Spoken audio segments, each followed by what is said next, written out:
Hello everyone and welcome to Online Help Guide. Today in this video, I'm going to show you how to download Canva app. So without any further ado, let's dive right into it. Open up your Play Store. In the search box, type in Canva app and perform your search.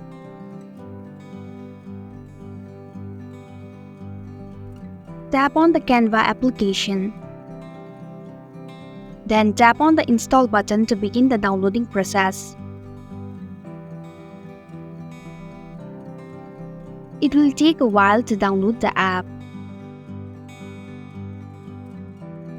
Once the application is installed, tap Open to launch the app. And that's it. Thank you for watching the Online Help Guide. I hope this video was helpful. If it was, please hit the like button and comment if you have any questions or feedback. Also, if you are new to our channel, please subscribe and hit the bell icon so that you don't miss our upcoming videos.